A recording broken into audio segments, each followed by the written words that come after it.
Hello दोस्तों, नमस्कार। मैं हूं राज यादव और एक बार फिर से आपका बहुत बहुत स्वागत है आपके अपने YouTube channel smart CG update YouTube channel पर। दोस्तों, आज इस वीडियो पर हम लोग शिक्षक भर्ती से रिलेटेड चर्चा करने वाले हैं। शिक्षक भर्ती 2026 से रिलेटेड बहुत ही इंपॉर्टेंट कंटेंट इस वीडियो के दौरान आप सभी को मिलने वाला है। बहुत ही महत्वपूर्ण वीडियो रहने वाला है, तो वीडियो को लास्ट तक आप लोग जरूर देखिएगा। इस वीडियो पर हम लोग चर्चा करेंगे कि शिक्षक भर्ती 2026 में आप कैसे सेलेक्ट हो सकते हैं, कैसे एक पद प्राप्त कर सकते हैं और पहली बार में आपका चयन किस प्रकार से हो सकता है। पुराने कुछ अनुभव रहे हैं, उन अनुभव के अनुसार आप सभी को कुछ टिप्स इस वीडियो में देखने को मिलेंगे, जिसको अपना करके आप पहली बार में शिक्षक बन सकते हैं। जी हाँ दोस्तों, बहुत कठिन नहीं है, सिर्फ आपको दूसरों से अच्छा प्रदर्शन करना है एक सीट पक्का करने के लिए। चलिए वीडियो को शुरू करते हैं। इस वीडियो में मैं कुल मिलाकर के 7 पॉइंट्स आपको बताऊंगा और उन 7 पॉइंट्स को अगर आप दिल से फॉलो करते हैं, बिल्कुल डेडिकेटेड होकर के फॉलो करते हैं, तो एक सीट आप पक्की कर लेंगे इस शिक्षक भर्ती 2026 में। दोस्तों, इसके बाद इसी वीडियो के नीचे आकर के कुछ लोग ऐसा भी कमेंट करेंगे कि अभी तक वैकेंसी नहीं आई है।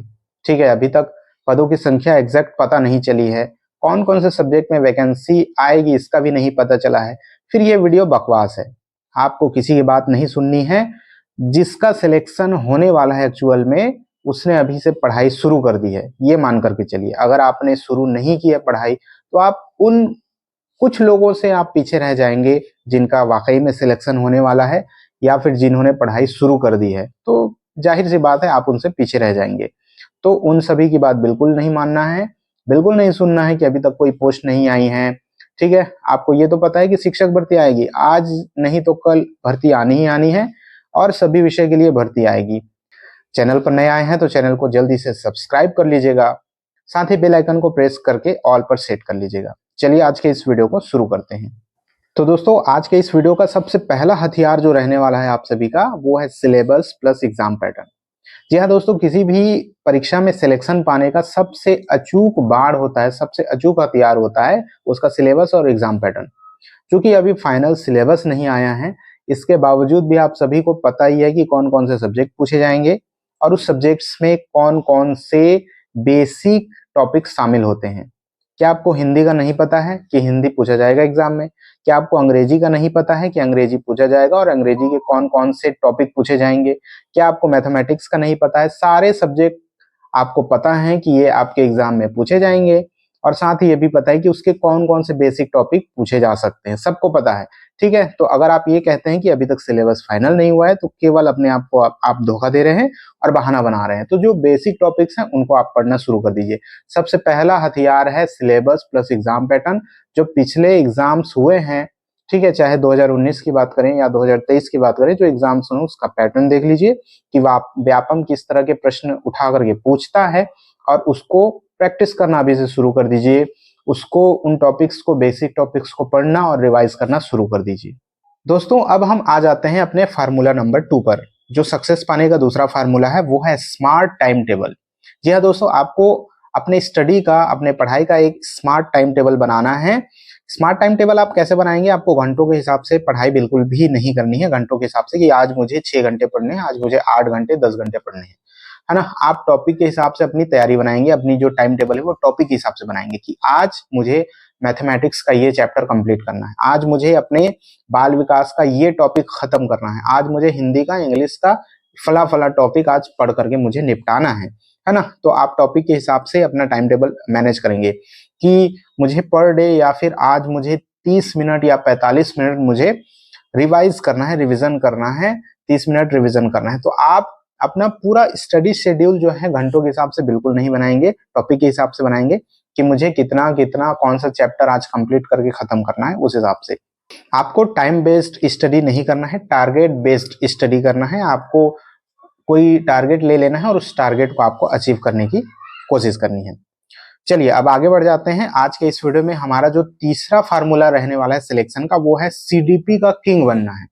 जी हाँ दोस्तों, आपको सीडीपी का बिल्कुल किंग बन जाना है अब, क्योंकि किसी भी टीचिंग एग्जाम को क्लियर करने के लिए जो सीडीपी वाला सेक्शन होता है, जो शिक्षण शास्त्र होता है, वो उसका बैकबोन होता है। खासतौर पर जो सहायक शिक्षक वाले कैंडिडेट हैं वो इसको बिल्कुल फॉलो करेंगे कि आपको बिल्कुल सीडीपी घोल करके पी जाना है, शिक्षण शास्त्र घोल करके आपको पी जाना है। हो सकता है शिक्षक और व्याख्याता के पद के लिए सीडीपी की संख्या या सीडीपी के जो मार्क्स हैं डिस्ट्रीब्यूशन वो कम हो जाएं, लेकिन सहायक शिक्षक में ये सारे शिक्षक भर्ती की मिला के अगर बात करें सहायक शिक्षक में सबसे ज्यादा रहने वाला है। लेकिन अगर शिक्षक और व्याख्याता में भी अगर आपके कम मार्क्स के सीडीपी आते हैं, तब भी आपको अपने अंदर इतना कॉन्फिडेंस डेवलप कर लेना है कि सीडीपी में अगर 10 क्वेश्चन भी पूछे जाते हैं सीडीपी का, तो फुल आउट ऑफ फुल आपको मार्क्स लेकर के आने हैं। आपको सीडीपी इतना तगड़ा बना लेना है, क्योंकि सीडीपी बहुत हेल्प करेगा आपका सिलेक्शन के लिए। जिसका सीडीपी बहुत क्लियर होगा वो सीडीपी में पूरे नंबर लेकर के आएगा और वो आपसे आगे निकल जाएगा। इसलिए आप सभी को सीडीपी का किंग बनना है। अच्छा, सीडीपी तैयार करने के लिए एक फार्मूला मैं आपको बता दूं, आपको थ्योरी बिल्कुल भी नहीं पढ़नी है, डिटेल से आपको नहीं पढ़ना है। आपने बीएड में वो पढ़ रखा है, आपने टेट की तैयारी के दौरान वो पढ़ रखा है, डिटेल बिल्कुल नहीं पढ़ना है। आपको वन लाइनर पढ़ के जाना है, पॉइंट वाइज आपको टॉपिक वाइज तैयारी करनी है और अधिक से अधिक एमसीक्यूज प्रैक्टिस करने हैं। एमसीक्यूज प्रैक्टिस करने हैं और आपको जितना ज्यादा समय क्वेश्चंस पर दे सकते हैं आप दीजिए, पैटर्न पर दीजिए, लेकिन आपको थ्योरी ज्यादा नहीं पढ़नी है, आपको पॉइंट वाइज तैयारी करनी है। अब बात करते हैं स्ट्रेटेजी के चौथे चरण पर। जो आपकी 4th नंबर की स्ट्रेटेजी रहने वाली है वो है अपने सब्जेक्ट की तैयारी, है ना। आप अपने सब्जेक्ट की तैयारी आपको बहुत अच्छे से करनी है। और कैसे करेंगे, अभी चूंकि पक्का सिलेबस नहीं आया है तो सिलेबस आने का थोड़ा सा वेट कर दीजिए। बाकी जब तक सिलेबस नहीं आता है अपना सब्जेक्ट का जो बेसिक टॉपिक है उनको पढ़ते रहिए। जैसे ही सिलेबस आता है पॉइंट टॉपिक वाइज आपको तैयारी करनी है। और सहायक शिक्षक की भी अगर हम बात करें तो आपके ईवीएस और साइंस के आप नोट्स बना करके रख सकते हैं। सामाजिक विज्ञान वाले अपने सामाजिक विज्ञान की नोट्स बना करके रख सकते हैं, क्योंकि इसका सिलेबस वास्ट रहने वाला है। तो आप सभी को जो इंपॉर्टेंट टॉपिक्स हैं उनके छोटे छोटे नोट्स बना लेना है। और नोट्स में आप पॉइंट वाइज बिल्कुल छोटे छोटे टॉपिक में आप नोट्स बनाएंगे ताकि एग्जाम के पहले उसको पढ़ने में आसानी हो। बहुत डिटेल से आपको नोट्स नहीं बनाना है। तो नोट्स बना करके अपने सब्जेक्ट की तैयारी करनी है। शिक्षक भर्ती वाले भी और व्याख्याता भर्ती वाले भी अपने सब्जेक्ट के नोट्स बनाते चलेंगे, क्योंकि नोट्स बहुत ज्यादा हेल्पफुल होते हैं एग्जाम से पहले रिवीजन के लिए। आपको बहुत ज्यादा बुक्स के पीछे नहीं भागनी है, कोई सिलेक्टेड बुक से आपको पकड़ करके उसी से नोट्स बनाना है। और एक ही बुक को आपको 10 बार पढ़नी है, 10 बुक को एक बार नहीं पढ़नी है, ध्यान दीजिएगा। एक ही बुक को आपको 10 बार पढ़नी है ताकि पूरा आप उस बुक को रट जाएं, उसको घोल करके पी जाएं, ठीक है। और उसके नोट्स बनाएंगे, ताकि नोट्स बनाना बहुत हेल्पफुल होता है, ताकि एग्जाम से पहले आप उसको रिविजन कर सके। अब जो 5वां फार्मूला है वो है आपका MCQ plus weekly mock test. जी हाँ दोस्तों, एमसीक्यूज आपकी तैयारी बताते हैं कि आपने कितनी तैयारी कर रखी है। पर डे आपको एमसीक्यूज प्रैक्टिस करनी है ना। रोज आपको डेली बेसिस पर 50 से 100 एमसीक्यू आपको प्रैक्टिस करनी है। और हफ्ते में एक बार यानी वीकली आपको एक मॉक टेस्ट लगाना है, फुल मॉक टेस्ट, है ना। जो एग्जाम का पैटर्न होगा उस पैटर्न के हिसाब से एक मॉक टेस्ट आपको वीकली लगाना है। साथ ही पर डे आपको 50 से 100 एमसीक्यूज प्रैक्टिस करनी है, क्योंकि एमसीक्यू और मॉक टेस्ट जो है आपकी तैयारी डिसाइड करते हैं और आपकी कमियां बताते हैं। जब आप मॉक टेस्ट देने बैठेंगे या फिर जब आप एमसीक्यू सॉल्व करने बैठेंगे तो कहां पर गलती हो रही है वो आपको नोट करना है कि ये वाला प्रश्न मुझसे नहीं बना तो क्यों नहीं बना, क्या इस टॉपिक को मैंने नहीं पढ़ा था। तो आप एमसीक्यू प्रैक्टिस करेंगे अधिक से अधिक, चाहे किसी भी रास्ते से आपको एमसीक्यूज लाने हैं ढूंढ करके, एमसीक्यूज और मॉक टेस्ट और प्रैक्टिस करनी है। प्रश्न नहीं बना तो क्यों नहीं बना, क्या ये टॉपिक मैंने नहीं पढ़ा है, नहीं पढ़ना है तो पढ़ना है उसको। एक पतली सी कॉपी बना लीजिए और लिखिए कि मुझे ये एमसीक्यू क्यों नहीं बना था, है ना। इस तरह से आप लिखेंगे तो आपकी तैयारी और बेहतर होगी। फार्मूला नंबर 6, 6वें नंबर का फार्मूला जो है वो है आपका रिवीजन, जो कि सिलेक्शन की गारंटी देता है। रिवीजन आपको करते रहना है। और आप रिवीजन किस तरह से करेंगे, वीकली हफ्ते में एक बार आपको रिवीजन जरूर करना है। और जो चीजें आपने 6 दिन में पढ़ी है 7वें दिन उसका रिवीजन करना है। फिर जो रिवीजन आपने 7वें दिन किया है वो 15वें दिन फिर से आपको रिवीजन करना है। अगर आप रिवीजन नहीं करेंगे तो पढ़ा हुआ, कहते हैं ना, आगे पार्ट पीछे सपाट, आप पढ़ा हुआ पूरा भूल जाएंगे।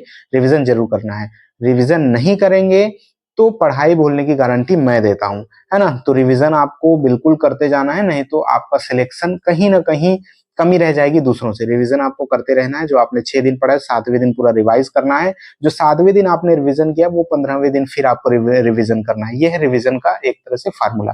तो आपको रिवीजन करना है। रिवीजन नहीं तो सिलेक्शन नहीं, आपको रिवीजन पर बहुत ध्यान देना है। अब आज का जो अंतिम फार्मूला है, फार्मूला नंबर 7, बहुत ही इंपॉर्टेंट है। आपको स्मार्ट माइंडसेट रखना है, बिल्कुल cool mindset plus smart mindset. Hard work दोस्तों सारे लोग करते हैं, आपको स्मार्ट वर्क करना है, तभी आपका सिलेक्शन पक्का होगा। स्मार्ट वर्क आपको कैसे करना है, बिल्कुल मैंने जैसे कहा ना कि कछुए की चाल से धीरे धीरे गति से आपको आगे बढ़ते जाना है, लेकिन कंसिस्टेंट रहना है आपको। कंसिस्टेंसी आपको सफलता दिलाएगी। ये स्मार्ट स्टडी का एक फार्मूला है ना। आखिरी फार्मूला बहुत इंपॉर्टेंट है। कंपैरिजन आपको किसी से नहीं करना है कि वो प्रतिदिन 10 घंटे पढ़ता है और मैं 6 घंटे ही पढ़ पा रहा हूँ। कंपैरिजन नहीं करना है, आपको अपने रफ्तार से चलते जाना है, जितना अधिक से अधिक आप मेहनत कर सकते हैं, ठीक है। इसके अलावा पॉजिटिव माइंडसेट रखना है कि ज्यादा दिन का समय नहीं मिला एग्जाम के लिए। हर कोई सेम धरातल पर रहेंगे। अगर 30 दिन का समय मिलेगा एग्जाम के लिए तो सबके लिए 30 दिन का समय मिलेगा। तो अपने माइंडसेट को नेगेटिव बिल्कुल नहीं होने देना, पॉजिटिव माइंडसेट के साथ रहना है। अभी से तैयारी आपको शुरू करनी है, ये भी एक पॉजिटिव माइंडसेट है। वैकेंसी जब आनी है तब आएगी, लेकिन आपको पता तो है कि वैकेंसी आएगी, है ना, और आपका पोस्ट आने वाला है। आप बिल्कुल अपनी तैयारी शुरू कर दीजिए, ये है पॉजिटिव माइंडसेट। इसके अलावा जो जितना भी समय मिलेगा आपको, 1 महीना 2 महीना का समय, आप लोगों को पूरा सिलेबस कवर करने की कोशिश करनी है। जैसे जैसे एग्जाम नजदीक आएगा, अपनी स्ट्रेटेजी, मान लीजिए कि 15 दिन बच गई है, तो सेम स्ट्रेटेजी आपको लास्ट तक नहीं लेकर के जानी है ना। 15 दिन की स्ट्रेटेजी अलग होती है, वो आगे वीडियोस में हम बात करेंगे। इसके अलावा अगर आपकी कोई क्वेरी है तो नीचे कमेंट बॉक्स में आप कमेंट कर सकते हैं। नीचे डिस्क्रिप्शन बॉक्स में आपको मेरी इंस्टा आईडी भी मिल जाएगी। अगर कोई पर्सनली किसी बात पर आप सजेशन चाहते हैं तो मुझे वहां पर भी मैसेज कर सकते हैं।